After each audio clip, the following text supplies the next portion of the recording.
Hey there, it's Sam here from BMT School of Music. In this video, I'm going to be showing you about how to get the most out of your resources that we send each week to all of our students at BMT. I haven't scripted this, so I don't actually know how long this video will be. I'm hoping it's going to be around 7 minutes long. And I think the key thing is that if you spend those 7 minutes watching this and then a little bit of time afterwards getting to grips with some of the different sort of website services that we use, it's going to give you a lifetime of being able to get the absolute most that you can out of your time with us. We do find that we have a lot of students that come to us and they can take as long as 6 months until they actually get around to setting all of this up. And at that point, they suddenly start to make incredible leaps and bounds in their progress. And of course, what we also see is those students that do it from day one will just be doing that straight away. Another thing that we sadly see is some students that never get around to doing this and their journey can obviously inevitably tend to be shorter. So let me show you. The first thing that you should be getting every single week is you get an email that's headed "Your BMT lesson notes are ready," or "Your BMT lesson notes this week," I think it says. And so here's one that I sent to myself. And in here, we've got everything that we did for that week. So we have main categories that we cover. Mostly, they usually say repertoire and theory. Main three sort of pillars of music that we're covering are repertoire, theory, and creativity. So repertoire being songs, theory being kind of the science behind music, and creativity being, anything that we kind of make up. I'm not going to go into that too much here, but we can see here what we've got to practice here is we've got a catch-up lesson, recording of the lesson for anybody that was away. We've got a riff called Eye of the Tiger. Then we've also got a video from the Guitar Ninjas online dojo.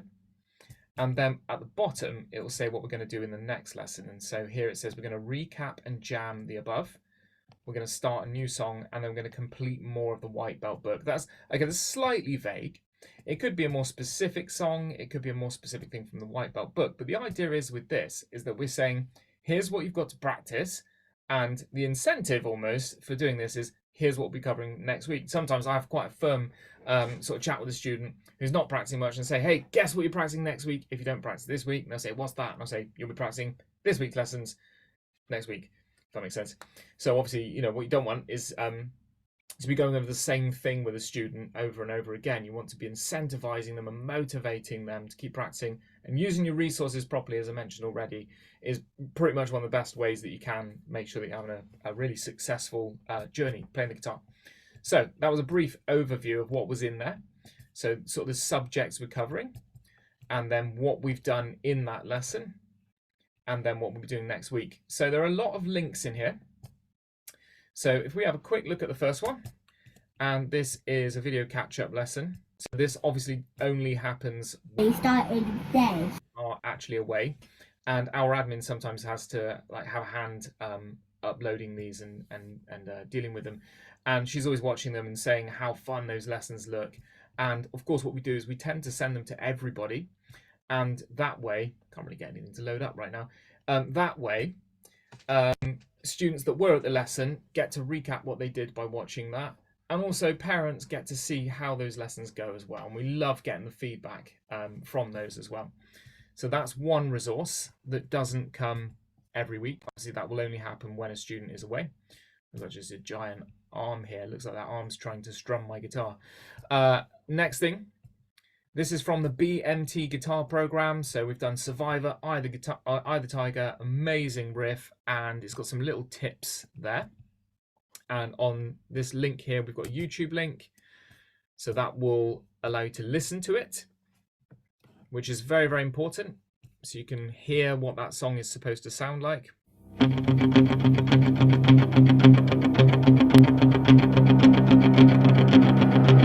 I'm very tempted to play it all, but I'm not going to. And then we've got Look, which will be the sheet music. And so the best progress you can ever expect to make is if you are looking at the sheet music and you are listening to it as well. Obviously, a lot of people, what they will want to do is print off the sheet music and maybe give that to their child or put that in their own folder to practice with, and then they don't end up listening to it. Some people, they just get their mobile phone, they just listen to the song and they don't look at it. You got to look, you got to listen to be able to make progress. So that shows you how that works. Next one is a link to the Guitar Ninjas online dojo. We do have some students who still haven't set up their portal. If you haven't set up your Guitar Ninjas online dojo account, just email us info@bmtschoolofmusic.com and just say, please help me set up my Guitar Ninjas online dojo account. You'll get sent a link. It's completely free because you have paid for this already in your membership to Guitar Ninjas. We actually charge £20 a month for that if somebody wants to do that as a standalone course. So that shows you just how good value it is. There's over 900 videos in there that have been made by the creator of Guitar Ninjas, Michael Gumley, and there is more and more and more to come in there. So if you've already set up your account, it should be as simple as clicking on that link, and if you've saved your login details, it will take you straight to the video that we've intended to show you. And so the user interface, very, very easy. Okay, guys, so in lesson 13, learn some strumming patterns. I can expand the screen. I think I can change the speed settings as well. I can change the quality, but you know, you shouldn't really change the speed. And so that will take you to a video that the teacher has specifically wanted students to use to practice. And we're just about coming up to the end of that part of this video. So that basically shows you what comes in your email and in your lesson notes and how you go about using those. Of course, it's going to be different if you're on a different device. If you're using a mobile phone, that is going to be more difficult. If you're using an iPad, that's going to be less difficult, but the best way to do this actually is on a laptop if you can, because then if you think about it as like if you're studying at home, you know, you're always better off using a laptop, but an iPad can be handy, and you'll use a mobile kind of as a last resort. So you know, again, these little things make big differences. So we find the students that are always using their resources, always doing it on a laptop, always listening, always looking, they're inevitably going to make most progress. Don't be overwhelmed if that seems like a lot.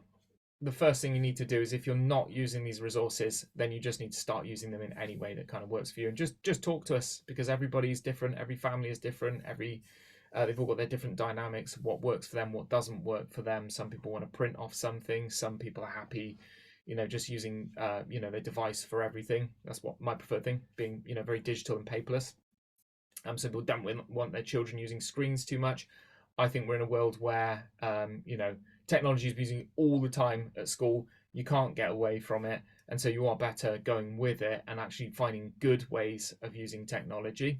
Put it this way: if your kid is gonna you know, go on the computer for an hour practicing guitar, that's amazing. If they can do that, they can focus on playing guitar and building a skill for an entire hour. Don't discourage that. You know, it's much better than them playing on computer games for 3 hours, which we all know. All children are very, very good at focusing on that for a very, very long time. Anyway, moving on a little bit. So the next thing that I want to show you is your My Music Staff portal. So if you go to bmtschoolofmusic.com/login, you'll be able to log in to your My Music Staff portal if you haven't done so already. When you log in there, here's the home page for a student, and you'll see your lesson notes will be on the home page of that. This can be easier than trying to find past lessons in your email, because if you go to the tab on the left, you can go to lesson notes, attendance and notes, sorry, and it will show you every single lesson that you've ever done with us, and all you have to do is find that lesson and then click here on the notes and they will come up. This is actually a spoof account I made with one of my daughter's names, so it's only showing that one lesson. What would normally be there is all of them down there. So if you're trying to find a particular week, again, if you can't find something, just email us. We can always forward it back on to you anyway. Just a little side note, the portal is amazing. You can find our contact info in there. You can see the calendar for all upcoming lessons. You can also look up all of your billing as well, and we do the occasional little blog post in there, but to be honest, we don't expect people to come in here to find information necessarily. If there is something important, we always email it. We don't use a lot of the other things. You can use the practice log. We don't use the online resources, borrowing library, or repertoire. So just a couple of other little things is, I just want to show you quickly my BMT guitar program. So this is, whenever you see those funny looking colored bars like this one, you know that's come from the BMT guitar program. I was fortunate enough to be interviewed on the Michael Gumley Top Co guitar podcast recently, where I was actually interviewed about this program and about our cheat chord method that we use for teaching chords on the guitar. So I'm quite proud of this. I've been using it for just about 4 years now, and all of our teachers use it all the time. We can actually have a teacher with very little experience teaching who will be more successful undergoing our training and using this program than a teacher who's been teaching for many years, who just, is a little bit more disorganized, does things off the fly, and doesn't really have a resource like this. I've spent a lot of time, and I'm always updating it as well. So this is our beginners sections, all the different songs and categories in beginners. Then it goes on to level 1, level 2, and so forth, right up to a professional level, up to levels 7. Did I do level 8? I'm pretty sure I did level 8. Yeah, did level 8 as well. Gets a lot more sparse at that level because there are other kind of paths we take people on at that point.